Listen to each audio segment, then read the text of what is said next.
So recently I've been getting some questions in my Instagram inbox about why am I choosing to use the Discover It at 5x per point as opposed to my Chase Sapphire Reserve at 3x per point. Now, if you're not super familiar with those cards, it would seem on the surface that 5x is greater than 3x and thus you should always go for the 5x. It's actually a little bit more complicated than that. The Chase Sapphire Reserve earns 3x on dining, but if you redeem for travel through the portal, you're worth 50% more, which means effectively you're earning 4.5. Now, that's still less than 5, so that's not gonna work. Let's instead look at what would happen if you transferred your points that you're earning with Chase to one of their partners. So these are hotel and airline partners.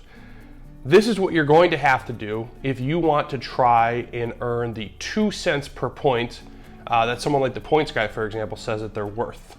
And so if you do that, now what you're saying is you're earning 3x, but effectively those are 2 cents per point, so you're really earning 6x once you transfer the points out.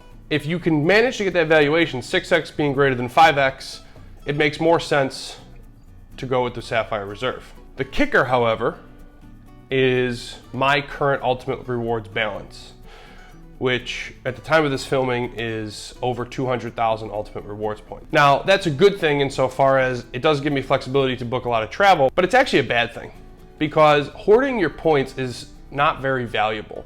We've seen time and time again, credit card companies, travel companies, etc., devalue their point currencies. And so what I'm basically doing with my 200 some odd thousand ultimate rewards points is saying, I am betting that Chase will not devalue them at some point in the future. Ideally speaking, you want to earn the points and you want to burn them shortly thereafter, which is why I recommend that you pick a redemption that you're going to work towards and then redeem once you hit that balance. Just accumulating points for the sake of doing so isn't super valuable. So with your Discover It card, you can actually earn up to $75 in cash back by spending $1,500 between July and September on either restaurants or PayPal.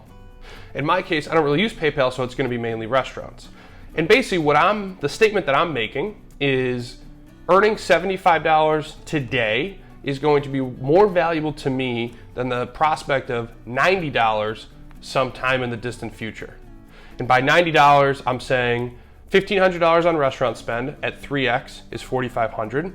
And then if you can get 2 cents per point value out of those 4,500 points, that's effectively $90. And to get that $90 valuation, you basically have to hope that neither Chase devalues the currency, that you lose a transfer partner, that the transfer partners maintain a 1-to-1 ratio, meaning one ultimate rewards point is one frequent flyer mile. And I have no reason to believe that that won't be the case, but it's a risk that you have to take. And in my situation, given the number of points that I have, I don't necessarily feel like it makes a lot of sense to add to that balance when instead I can take $75 today.